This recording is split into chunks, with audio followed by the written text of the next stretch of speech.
Yes, good morning, children. I have already started with the chapter Circulatory System, and in this chapter, I have already explained you the what do you mean by blood, the composition of blood, the corpuscles which are there in the liquid part of the blood like RBC, WBC, platelets.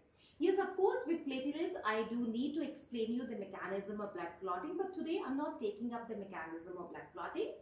Today I'm explaining you the structure of the human heart.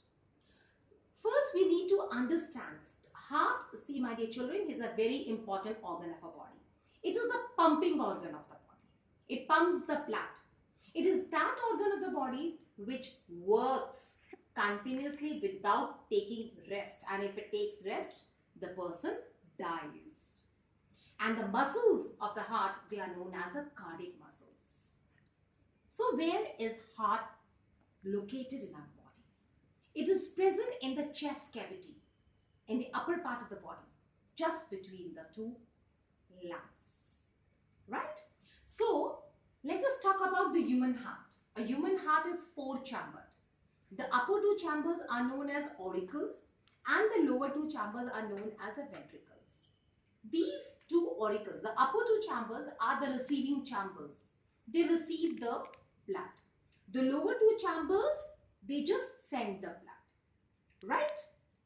And this side of the heart, the left side of the heart, always receives the oxygenated blood, and the right side of the heart always receives the deoxygenated blood. So to prevent the intermixing of the oxygenated and deoxygenated blood, there is a thin muscular wall which is known as septum. So septum is a thin muscular wall which prevents the intermixing of the oxygenated and the deoxygenated blood. Okay. Next, let us talk about the blood vessels which enter or leave the human heart. Let's start from here.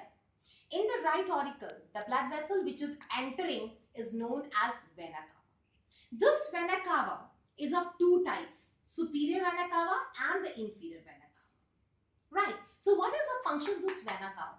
This vena cava, it collects the deoxygenated blood from the all parts of the body and pours it into the right auricle of the heart. I have already told you that it is of two types, superior and inferior. Superior vena cava collects deoxygenated blood from the upper parts of the body, and the inferior vena cava collects the deoxygenated blood from the lower parts of the body. And let me tell you, this superior vena cava is also known as anterior vena cava, and the inferior vena cava is also known as the posterior vena cava. Right? And in this chamber, you find this pulmonary artery. Children, artery always carries oxygenated blood except the pulmonary artery. It is the only artery in the body which carries the deoxygenated blood. Am I clear? Here you find the pulmonary vein. Here you find the pulmonary vein. Veins always carry deoxygenated blood, but this is the vein which carries the oxygenated blood. And in this chamber you find the aorta. Aorta is the largest artery in the human body, the largest blood vessel. Now, the circulation of the blood through the human heart is called the double circulation. This word is not new to you. You have done in previous classes also. As the name indicates, double circulation means when the blood is flowing through the heart twice before it is being sent and distributed to all parts of the body. कैसे?